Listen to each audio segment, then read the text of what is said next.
He's Adam Carolla, the actor, director, comedian, TV, radio personality, and thespian. Yes. Yeah, I threw in thespian. Thank you. Although I pronounce it thespian. Yeah, it's more erotic. Yeah, it is. Mm-hmm. Co-writer, co-director, star of the comedy Road Hard. You got Howie Mandel. I love Larry Miller. David Alan Greer, Bruce Madsen, Jay Moore.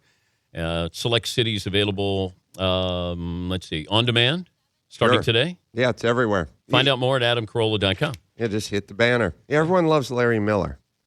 I tell everyone all the time, if you don't call out the DBs, and I don't mean defensive backs, in this industry, then you can't praise the good guys. You know, Henry Winkler, Larry Miller, they're the good guys. Yeah. And there's Jeremy Piven. You know what I'm saying? You have to call, there can't just be good and then everyone else. There's got to be good and bad. Did you have a run-in with Jeremy Piven? No, there's just some guys that are easier to work with than others. You know what I mean? You bring up Howie Mandel's name to anybody, and they'll go, oh, that's a great guy. That guy's so cool. Larry Miller, same thing. Henry Winkler, same thing. And then there's other folks. The DBs. Who are the other bad guys? Oh, in this business? Yeah. Beside myself? Are you a bad guy? No, I'm just irritable in the morning. No, I'm pretty easy. But you can't ask me. You have to go ask Larry and the rest to see who the bad guy is and see if I make the list. Okay, but aside from Piven, geez, I'd need a steno pad in about 3 days. You were also telling us before we came on that you're doing is it a documentary on Paul Newman's racing career? Just his racing life. Yes. I have a bunch of his race cars, and then I vintage race his race cars. So I do events where they go out and they have 45 car fields, and everyone just sort of goes at it, just sort of like they did back in the day. And then I did a documentary about his true passion, which is racing. And when you see the documentary, it's not out till May 22nd. You'll be blown away by how insane this guy was.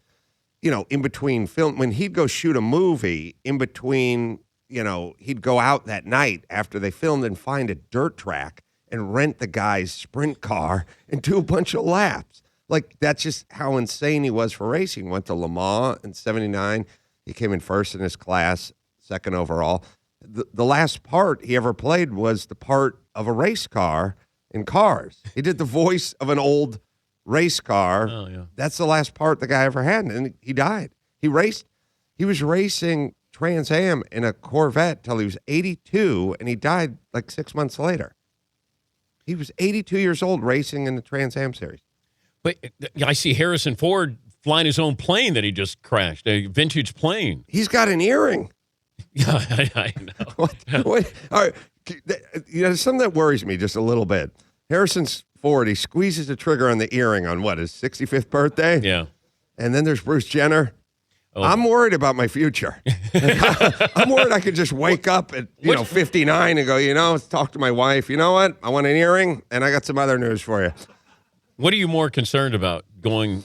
I mean, if you go earring, big deal. If you go Bruce Jenner, I'm just then saying, you will be a thespian. Bruce Jenner, whether it's the gender reassignment or the earring, these are things you should sort out in college.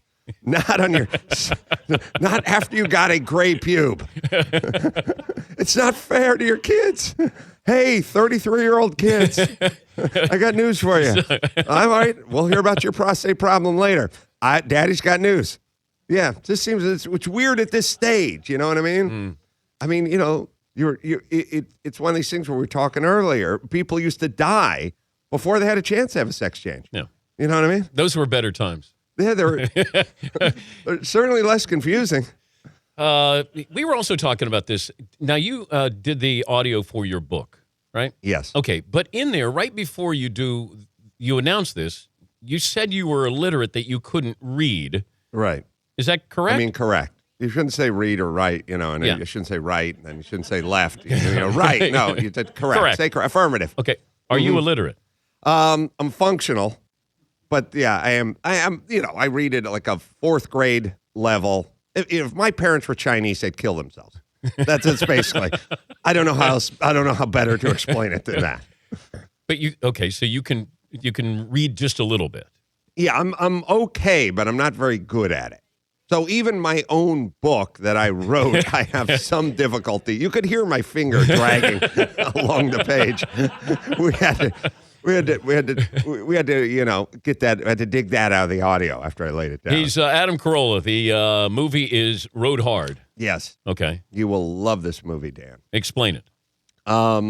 It's loosely based on my life, although it's back and forth. And I lost my radio show in 2009, and the economy tanked, and there were no radio jobs. I'd been working in radio and TV nonstop for over 15 years, and in 2009, no jobs. And I had to hit the road as a stand-up comedian and go to all the podunk towns and stay in all the crappy motels and play all the crappy clubs. And I just did it. I just threw myself in. I had young twins at the time.